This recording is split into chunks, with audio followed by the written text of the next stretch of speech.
What's going on, guys? All right, so this video I want to go through a red track data deep dive. So I've got a campaign running. It's been running for approximately 2 weeks. Spent $25,000. We're just starting to see a little more consistent profit. Obviously, we had a negative day down here, but we had three negatives to start with when we were testing. Then we got a profitable day, then we got another three negatives, then we got a really profitable day, and then we got consistent profit for the following 4 days, then a day of negativity or negative, and then profit today so far. So we'll see how that holds. Not a bunch of spend, but a couple of K a day. So we're starting to optimize, and the whole the whole reason we're able to turn campaigns profitable is the ability to read data, to see what ads are working, what ad sets are working, what audiences are working, what placements are working, what OS types are working, what connection types are working, what landing pages are working, what offers are working. And we can do all of this from inside RedTrack. So if I, just give you a little breakdown straight off the bat, we've got the dates, right? So let me show you first off what we can do, right? We can stack it up by campaign, ad set, ad. Now this is accurate data. RedTrack know exactly where the conversions are coming from because of the click ID and the postback that we post in our affiliate networks, right? So that data is being passed back to ClickBank with pretty much 100% accuracy, or as close to as you can get it, right? Now, the way RedTrack works, and one of the best features about it, is the ability to then forward that postback data, that conversion data, into Facebook ad account. So when we receive the conversion, let's say from this campaign, RedTrack then pass that data on to Facebook through the conversion API, and then Facebook will attribute this conversion that came through to this campaign, to this ad set, and to this ad, or whichever ad it came from, right? And in my experience, in the over 1 year, so I've been using RedTrack for over a year now. In my experience in using RedTrack, it does this with 99% accuracy and fast, right? And this is vital when we are running Facebook ad campaigns, any paid network, right? Because if we are running a paid advertising campaign on Facebook, it's essential, if we want any type of consistency and longevity and stability, we need data to be passed back into the ad account. And we need it to be accurate. Because what happens is, let's say our average CPA in the ad account is $100. And then let's say, we're running our campaign and data is being passed back from RedTrack with 100% accuracy. So then Facebook know exactly what ads working, what ad sets are working, what campaigns are working to then optimize within Facebook, right? Because Facebook's algorithm is optimizing as well. And they know exactly how much each ad set, campaign, audience group, placement, whatever it is inside Facebook is paying to get a conversion, right? So if we're paying $100, Facebook knows, okay, this ad account is getting conversions for $100. This ad, however, is getting conversions for $60. So we know that to get conversions for this ad, we can bid a little bit lower, right? So this is what Facebook are doing. Now, if our, data isn't being passed back accurately into Facebook, let's say there's a 50% discrepancy. I've seen way worse with certain platforms that apparently do conversion API, certain tracking platforms, that is. But let's say it's 50% discrepancy, meaning only half of our conversions are being passed back into Facebook accurately. Okay, so now Facebook is seeing our average CPA in the ad account is $200, right? Because there's only half the amount of conversions, we still have the same amount of ad spend, right? So now Facebook, if we're trying to manual bid or if we're trying to keep costs down, for one, our manual bid is going to have to be way higher because, if we're trying to bid at $100, if that's our target CPA, it ain't going to work. How's that going to work? Because Facebook can only see that this ad account CPA is $200.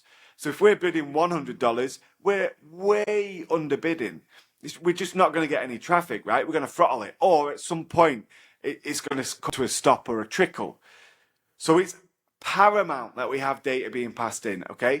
And RedTrack, by far, out of all of the tracking tools that I've used, has the most accurate data being passed in through their conversion API setup with Facebook, and within like 2 or 3 clicks. It's absolutely flawless and seamless.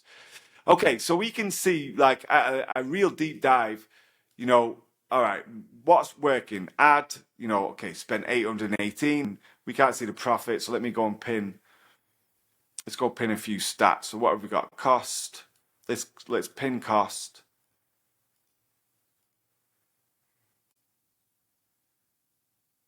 And then let's pin revenue and profit and ROI. Okay, so now we can see, okay, well, this campaign isn't doing that great, right? It's profitable, which is great, and we're running CPA, so it doesn't hurt that we've made 8% profit or $300 profit. That's great, but if I was to put that spend into any one of these campaigns here, these free campaigns, well, that's going to be a higher ROI, right? We're going to make more profit. So, we're able to tell exactly what's working, what's not, and we can even break it down to sort of like the ad level. Okay, well, let's turn off these ads that are taking up the spend but aren't producing. And in actual fact, this ad is, maybe within our target ROAS, so maybe we keep this ad on, right? This is the type of thing we can do when we're able to really read into the data. We've got the headlines. Okay, well, let's have a look at the headlines. What's going on? So I can see just on the edge of my screen, headline 2, headline 10, headline 3, 4, 8, 9. I can see which is making sales, which is most profitable. And obviously, off one sale, we're not really writing home about that. 2 sales, but like if we're saying, okay, well, this is a decent amount of sales and 95% ROI, well, headline 2 might be the headline we want to run with, right? Maybe we need to implement headline 2 into more of our testing. Again, if you're not using RedTrack or whatever network, affiliate tracker, and then also you don't have accurate data being passed into Facebook, you're blind to this. You cannot depend solely on Facebook to tell you where the conversions are coming from. I remember, when I was doing agency 5-6 years ago, we just used to depend on Facebook, what's getting, leads or whatever we were optimizing for. And, knowing what I know now, probably half of that data was just completely wrong, which is crazy, right? And, maybe in some way in the funnel or the attribution window, maybe they watched an ad, maybe they even clicked an ad, but then they didn't buy. And then 3 weeks went by, and then they came through and saw a different ad and clicked that ad and then bought. And then the sale get attributed to the first initial ad that they clicked 3 weeks ago. That type of stuff. And then it's like, well, which ad is really responsible for that initial, that sale, right? And in my opinion, it's the one that comes through from the initial, right? Some of the time, or most of the time, not all of the time, because obviously people forget and then they get reminded and then it's just a simple click through. But yeah, that's a story for another day. The bottom line is, whatever you say or think, it's paramount that you have this data to see. So that's one great thing that we can do here. Now, the other thing is we can add different groups or filters. And one of the things we can really get busy with is landing pages, right? So let's have a look and see what's going on with the landing pages. So here we can see, all right, we've got our 5 different landing pages that we've been testing. Not all at the same time, by the way, but we can see right now we've got a clear winner, right? We have this advertorial one at the top that spent 15K, made back 18.5, 3.5K profit, 22% ROI or ROAS. So that's great, but I'd like it to be more. But the thing that we can really dive into now again is, well, now we can see exactly what ad sets, or we could even get a little bit more finicky and say, well, what ads? What are the ads that are working here with this landing page? Okay, and what, well, look right here, look, batch 8, V3, video 3, headline 2, primary text 1, slaying. 561 spent, 1550 back with a 988 profit, giving us 175% ROAS. Maybe we need to run this ad a little more and significantly, or really go at just running to that landing page. And we can play about with filters with RedTrack to sort of help do that. Again, this one fits as well, right? Not as many sales or ROAS, but still really good number. Down here, at least probably 5 sales there. And then obviously the sales amount drops. But we can get a little bit down and dirty with that as well, right? Then you can also break down the offer. You can break down a few different things like that as well. Placement I really like, and I know you can do this in certain other tracking tools, but this really gives us a bit of an idea as to what's working and where best to spend our money. And so interestingly, Facebook Reels, and if we stack this up by cost, Facebook mobile feed is actually negative. And it's probably, well, it is the main placement. Now, we run the majority of our creative when we start testing creative, and this was actually a question asked by Paul, that, what creative do you start with, or what dimensions do you start with? And like 9 times out of 10, we start with vertical. So 9x16, reels, stories, shorts, those type of, dimensions, right? That fit your phone top to bottom. Those are what we start with usually, because we find they fit placements, or a better range of placements way better. What we do is we try and condense what we want the viewer to see, whether that be the visuals and the transcript, or whether that be like an overlay or whatever it is, into a 1x1 section of the reel, so in the middle of the vertical creative. So if Facebook decide to crop that vertical creative into 1x1 to suit the feed, we still appear and the viewer can still get the full message, right? But what this allows us to do is it allows us to see and feature on placements. And again, this isn't anything to write home about, but we're able to feature on placements that maybe, or optimize, or our creative suit that placement better. Now with stories, a lot of our placements or creative, run over 60 seconds long. So they don't feature on the stories placement. Those that do, however, do feature. And again, what we can do is be like, okay, well, what's working? And look, 1026 is absolutely slaying. If we were to combine all these 1026 sales, I think we'd have a decent amount of profit there, right? And then we can also be like, okay, well, let's confirm that with Instagram, or different story, right? Now, again, we haven't spent a ton. Like Instagram really isn't spending that much, or Instagram stories isn't spending that much.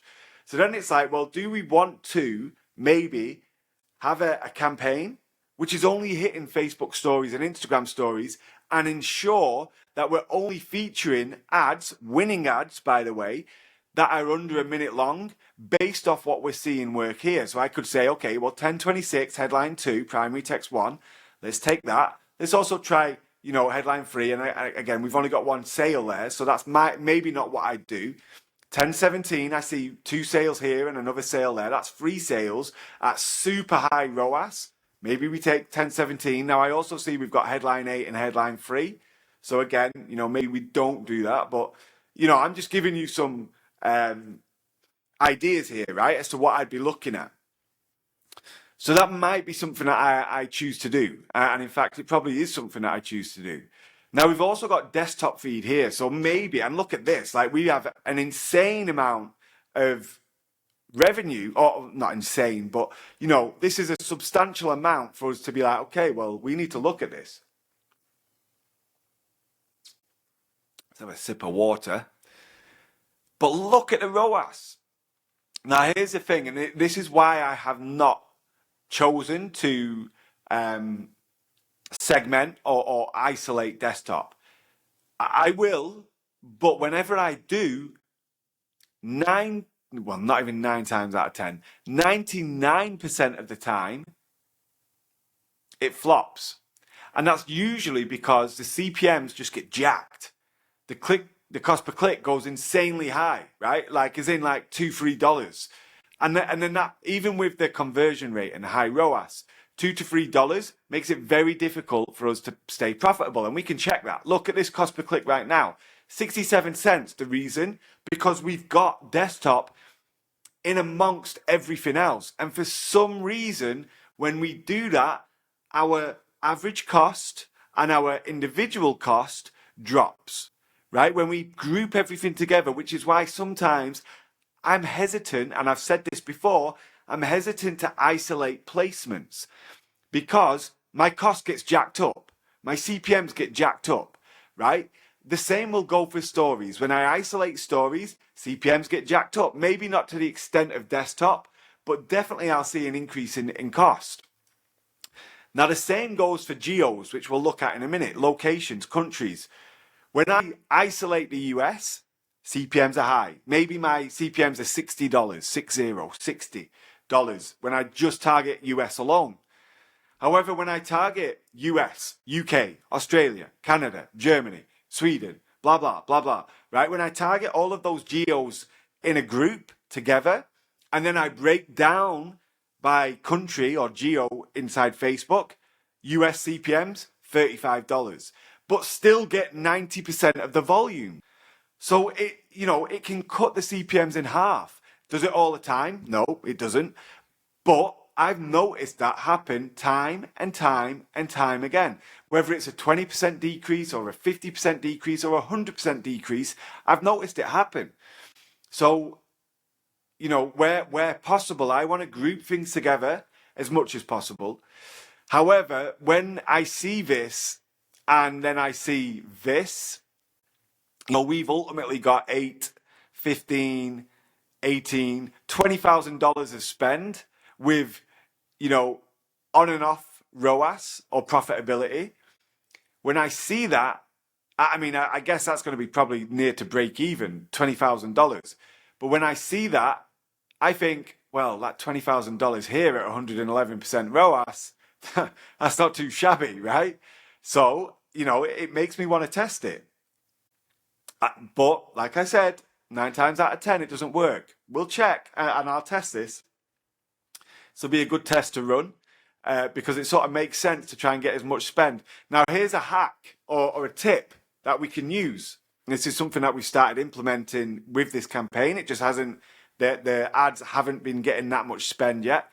But what we've been doing is instead of running vertical, obviously we still run our vertical ads, but instead of primarily running vertical, what we'll do is we'll add some ads or creatives that are more suited to desktop. And by that, I mean 16:9, stuff that you'll see on YouTube, right? The 1280 by 720 or whatever the pixel dimensions are. We'll start running those style of creatives in the hope that Facebook sees this and says, it's getting way more engagement and it's better suited running desktop feed. So obviously we go there. Now also there's something to bear in mind. If we were to spend $20,000 on desktop, is there that much volume? There probably is that much volume, but that's why our CPMs get jacked up, because the volume on Facebook is 100% off mobile, right? Like, if you were to look at the stats, 95% of traffic's on mobile, but our demographic, which is usually older people, they're maybe more suited to sit down on a computer at night and scroll through, and they need a bigger screen. The older people, the older generation, right? Maybe not too comfortable sitting on a phone and scrolling. But, I see that changing. I see that changing a lot. Anyway, okay, so that's one thing. And again, we can go through and, all right, 1026, crushing. 1017, crushing, right? And we can then also implement that. Okay, well, let's take 1026 and let's try and make this into a more horizontal version or creative, right? man, we're 20 minutes in and I've only covered, you know, a handful of things that I like using here. So that's placements, right? Let's scroll through. And I mean, as you can see, like through this drop down, there's a ton of things that we can do. Most of the stuff I don't even use. So one of my favorite things by far is hour of day. So I've talked about this many times before as well. So what we want to do is I want to actually stack by hour of day. And let's do it so it's descending or ascending. So starting at midnight, running through to 11 p.m. Well, now we have a real nice picture of things. And this is a good amount of data, but look at this. From 7 a.m., if we were to start our ads at 7 a.m. and turn them off at 8 p.m., look at what happens. We have, what, 2,200, 3,800, 6K, 6.5K there. From there, 6.5K roughly. Obviously, I'm not doing the maths. $6,500 there. That would have been spent here, that we could have pushed into this window. And like, say, the average ROAS is, say, 40%, 45%.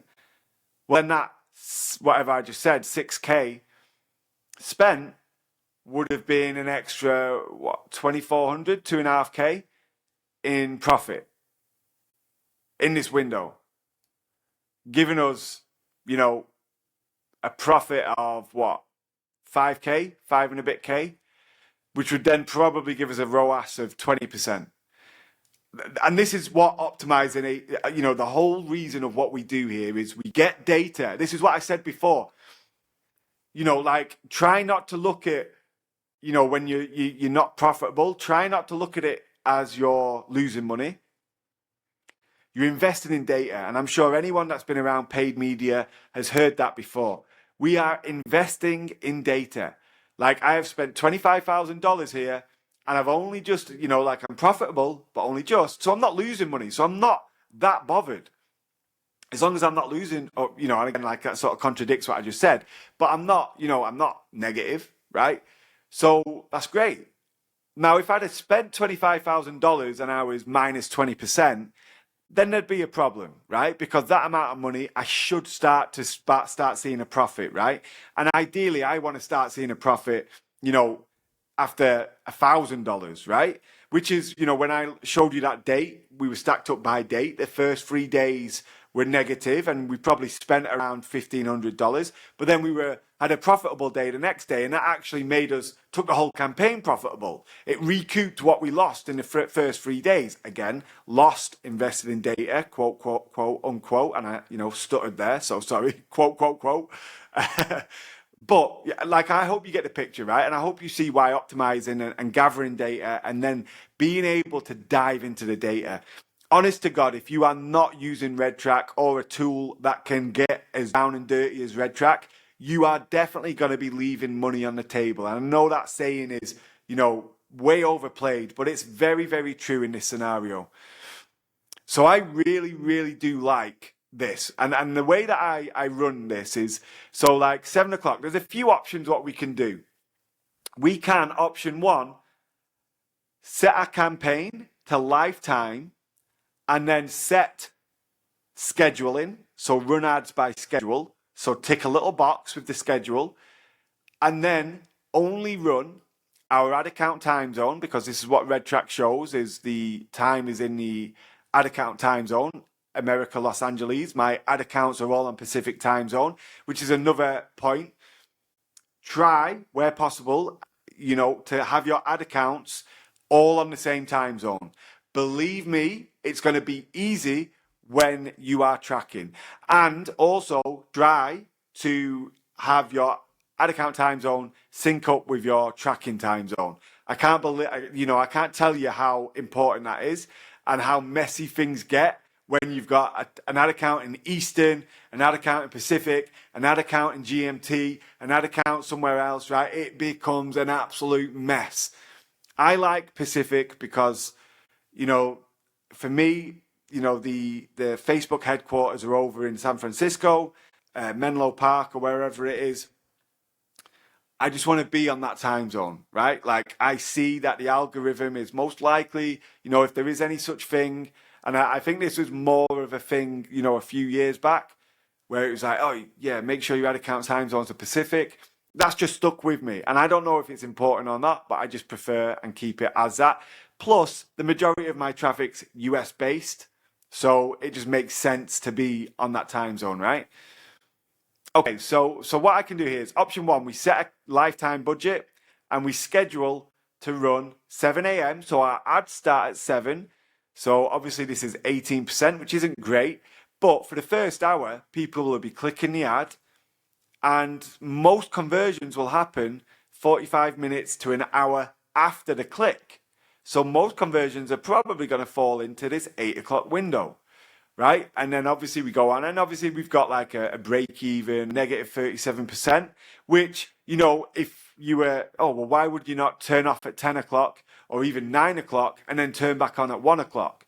Well, whenever I've done that in the past, the campaign's flopped. Okay, so whenever I've, tried to game that part, stop, start, stop, start, stop, start, it's flopped. I've realized and found through millions of dollars in ad spend running lifetime budgets on schedule. And by the way, this is how I've made, as much as $191,000 in a day running lifetime budgets with day parting, schedules, and manual bids, which is a story for another day. But 32, I've lost my train of thought. But whenever I tried to, start at 7, stop at 10, start again at 1, stop at 6, start again at 7. Do you know what I mean? Whenever I stopped and started the budget, the schedule, it just didn't perform as well because you'd stop it and then it'd start, but then it'd take 2 hours to really start delivering again, right? So then you start wrecking your own campaign. What I found is just cut out blocks that are negative and focus on blocks that are profitable, right? So, and ideally we want at least a 6-hour block. We don't want it to be like, oh, let's just dump the budget in 2 hours. We want ideally 6 hours. So this running from 7 through till 8 gives us 13 hours, which is a really good window. So that is what I do. And I mean, I could even get a little bit more down and dirty and say run from 1 p.m. to 8 p.m. And maybe that would be the come there. Like, let me go across. There's one thing I just want to stack. Keep on right clicking. Let's get the EPC involved as well. So EPC 74, like nowhere, none are over a dollar. Excuse me, are close to $1. Oh, this one is at 9 a.m. But then 1 p.m., way higher and more consistent CPMs through to 9 p.m. So maybe I'd try that. And this is stuff that I'm going to write down right now because this is me optimizing live the campaign as we go. So what was the first thing? We were going to try desktop and stories. And then we're going to try 1 p.m. till 8 p.m. and 7 a.m. till 8 p.m. Right? I'm going to do 2 campaigns for both day parts, right? And I'm going to put my winning ads into those. Now, there's another option that we can do here. And the other option is we can actually manually turn off and on the campaign. So turn it off, at say 9 p.m., turn it back on at say 7 a.m. or turn it back on at 1 p.m. I don't like doing this because I find sometimes it can offset the campaign and performance doesn't continue the way you want it to continue, right? Sometimes it's actually better, but sometimes it starts, if you're doing that repeatedly every day, sometimes it starts to sort of self-implode, and we don't want that. Now, there is a third way, and this coincides with manual bids. So what you could do if you had a campaign, manual bidding, you could decrease the bid, say at 9 p.m., so until like even 30% of your average CPA. So like say your average CPA in your ad account's 100, you could decrease to $30. You could even decrease to $1 if you wanted to. But giving it $30, even $50 still means you'll get a trickle of traffic and you might even pick up the odd sale at a super low CPA. But you're not going to have any volume, right? It's going to be a trickle of traffic. You'll be lucky to spend like $15 in that hour. right? Or $10 or $5 in that hour, depending on what you bid in and what your budget is. So we trickle it down. And then what you can do when it comes to 7 a.m., you can increase that bid. So what you could do is you could say, okay, now I'm going to increase the bid to $100. So now you're back on your average CPA. Facebook has a little bit more to play with. Then you get to 1 p.m. and you could say, okay, well now I'm going to stack it up to 150 to really say, okay, Facebook, this is when I want you to really go heavy because this is the window that really converts well. So that's another option that you could do, okay, with this optimization. I love this optimization. By far my favorite optimization. Okay, let's have a look and see what else we can look at real quick. So another one you can look at is geo. Again, you can look at this in Facebook, but it's not going to, you want it to be accurate. Let's have a look by EPC. So obviously minimal spend. We've got Japan, Puerto Rico, US, and then New Zealand, Australia, Mexico, all negative. Mexico just. Australia and New Zealand spent Australia a little bit more, but pretty much the same ROAS. So that's interesting, right? We've got the US that's holding at 20%. Again, let's see what's working. All right, let's have a look. Better stacking up by cost because then we can get an idea of actually what's looking good with volume. So then our 1026 ads, not as healthy here, but I bet if we were to then say, well, show me that with placement, right? Let's have a look. So country, US, all right, 1026, boom, desktop feed, 200% ROAS. Facebook stories. Sorry, I don't know why I'm opening that up, but 1026, working great. Facebook stories, desktop feed. Facebook stories, only 2 sales, so nothing to write home about, right? But 1026, on desktop, there's at least, to make revenue, there's at least 11 or 12 sales there, right? On desktop with this exact ad. Interesting, right? So you can go and do that, right? And that's a really good little way of looking at things. All right, what else we got? So that was country. I mean, you could even get it down as, what would be easier to do here would be country, because otherwise we're going to have a shit ton of regions. And let's put ad there as well. So obviously, and again, this is just a much deeper optimization. Do you want to go this deep? You don't need to. But it's definitely worth testing to see if you can squeeze extra juice. So now look what happens when we say, all right, what's going on a state level? Texas is 43%. Well, we've spent $861 in New York and $840 in Ohio, and they're both negative. Do we need to run ads there? Is that enough data to be like, well, we're not making any money, and that $1,600 and, loss of $250 or $60 could have been spent somewhere else, like Texas, like Georgia, like Washington. So shall we cut it away? It might make sense to. I see Illinois spent $740. It's break even. Do we need to do that? So this is worth. And I maybe wouldn't go and edit something, a campaign, but I might duplicate and just test. Duplicate a new campaign or ad set, and then just exclude these states from your targeting. So exclude, so I'm writing this down right now, but my pen has decided to run out.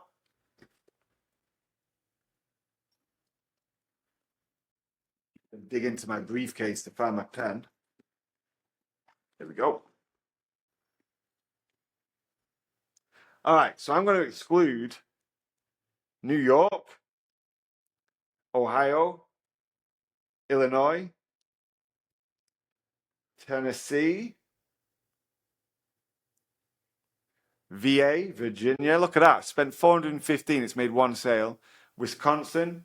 Now, you don't have to do this, by the way. And at what point is, I think, going off our 3x target CPA.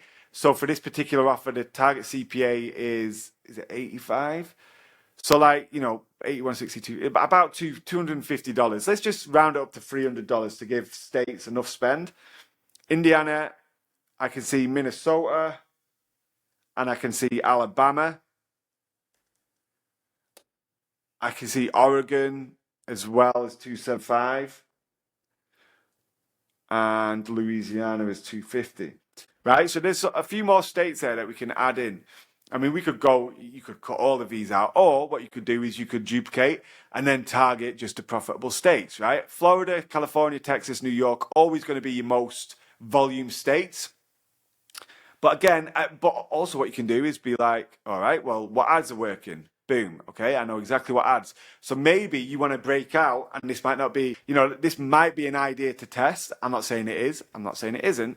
But it could be an idea to test where you're like, okay, well, what about if we duped out a campaign and we had micro budgets, but each ad set was or each campaign ad set, whatever you were running, CBO or ABO, each ad set was at the state level. So like $20 budget, $50 budget, $100 budget, whatever it is, Texas at the ad set level with your best free ads, right?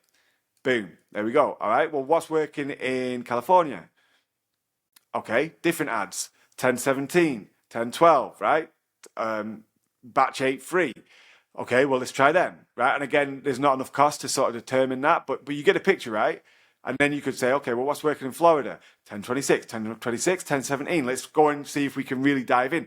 This is just ways of squeezing extra juice. And sometimes that's what makes a good campaign and good media buyer. Just finding where you can squeeze the extra juice. Is it, maybe excessive and a little bit over the top? Yeah, but it's also what most media buyers and affiliates aren't willing to do. So if we can then go and squeeze that extra juice, and here's where it gets really fucking cool, is with your ads. Well, now if you're running at a state level, call out the audience. Make your story about someone in Florida. Make your ad copy about someone in Florida, in Texas, in California. I'm whatever, like I used to love going walking in a mountain range in that state, or going to the Everglades, whatever it is, right? Used to go to Miami Beach, walk along the beach, whatever, right? Just try and make it resonate with your demographic, with your audience in that area.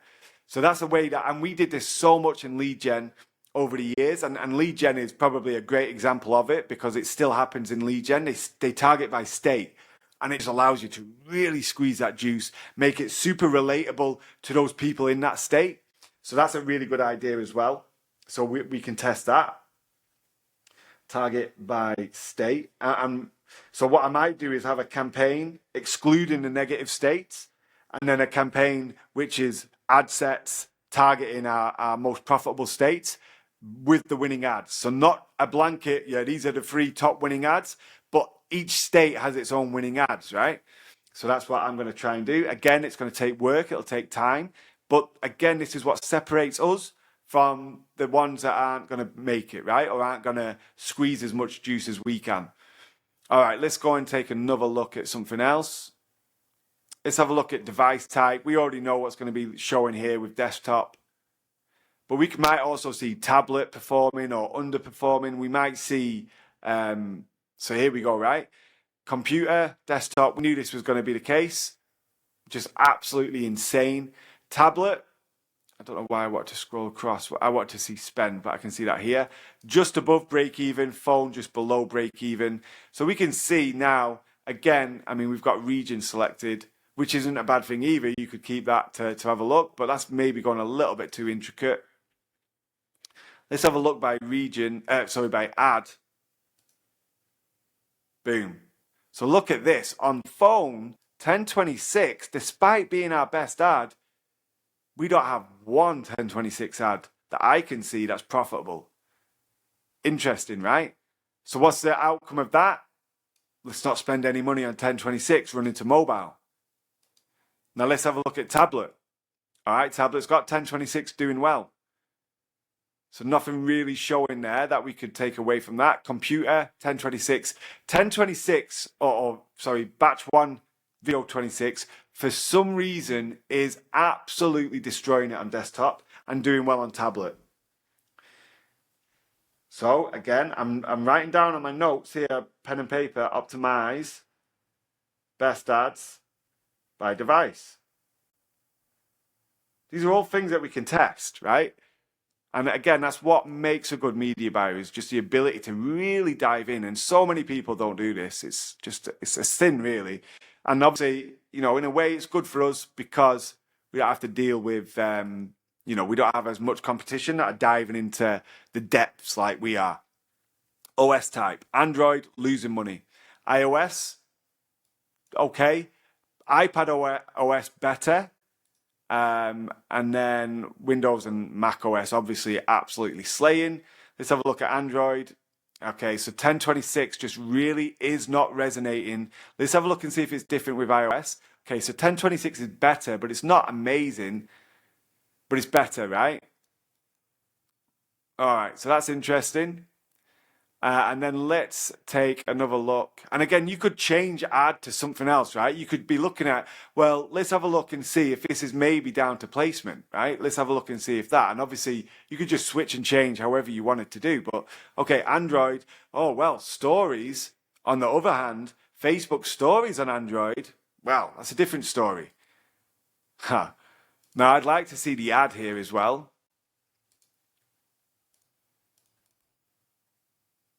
So let's go and have a look and see what ads are working on Facebook stories. Now look, so here's the thing, and this is why, it's quite interesting and also important to just have a poke around. Like, this is what I'm doing. I'm poking around. This is live.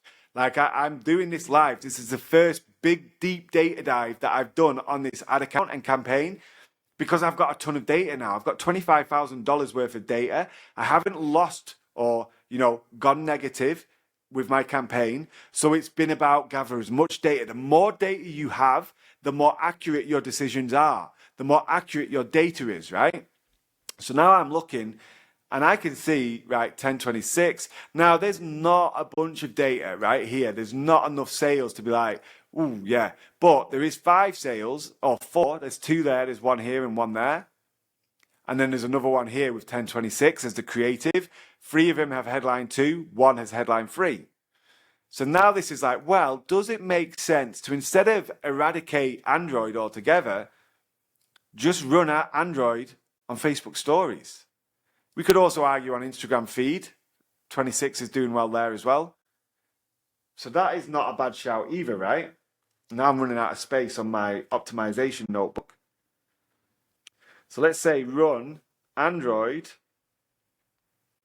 on FB stories, winning ads only.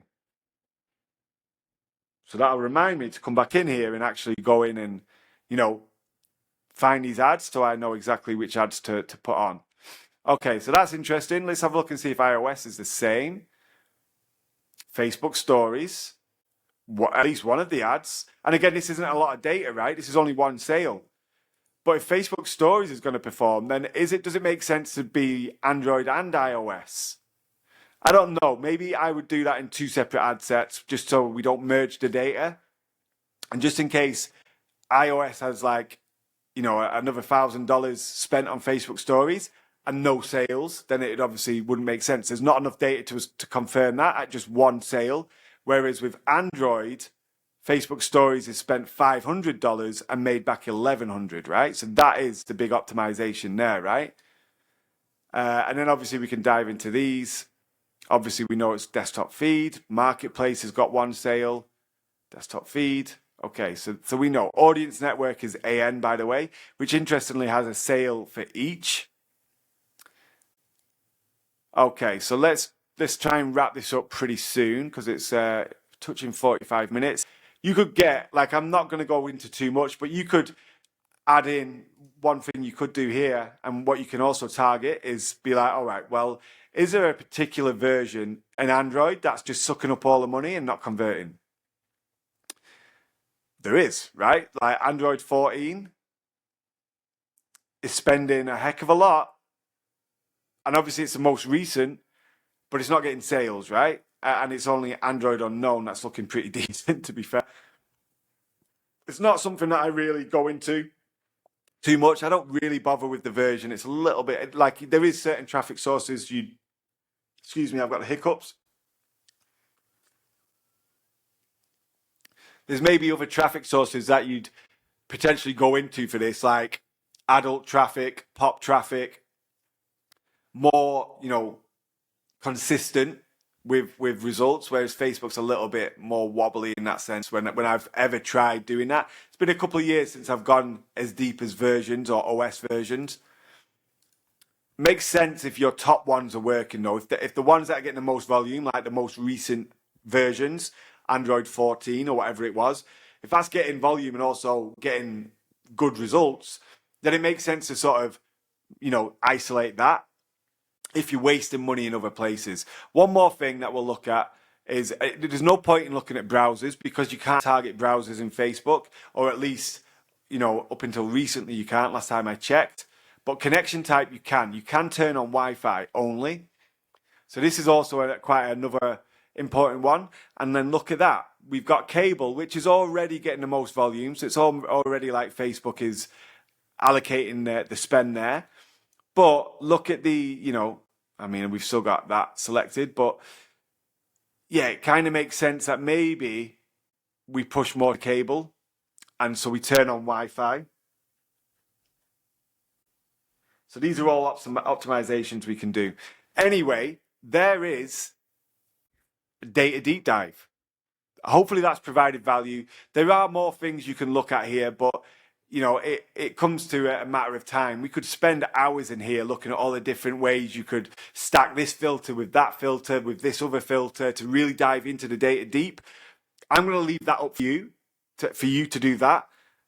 This should give you the ideas and the implementation to be able to take this and then also implement it for your own. Hopefully you're using RedTrack. If you're not, I do have a link below with a discount code, AddProfits50. You need to use the capital A, the capital P. The dog's obviously shouting, he likes AddProfits. But yeah, you need to make sure that you use that in the discount code, then also get a 50% discount on your first paid month. I highly recommend this. I think, RedTrack starts at $99 a month. So it's pretty affordable. Like, it's in range with other services out there. Now, there are other add-ons that you can add on that implement things. Like, I think you need to add on the ads manager or automated rules or a faster rule setting. So like, I think automated rules, the standard that comes with the standard account is like every 30 minutes. But you can optimize or you can add on to have it come every 5 minutes. That's amazing. Like, if I can have my rules trigger every 5 minutes as opposed to every hour inside Facebook, then maybe that's what I want to do, right? And then the ads manager is a killer. I can't remember if it's included with the standard. It might be. Okay, so check it out. Take the trial, see what's included, and then get familiar with it. Use this video to have a look through the data and the deep dive, and then obviously take your pick, right? Anyway, there we go. I'll wrap this up, and I shall see you in the next video.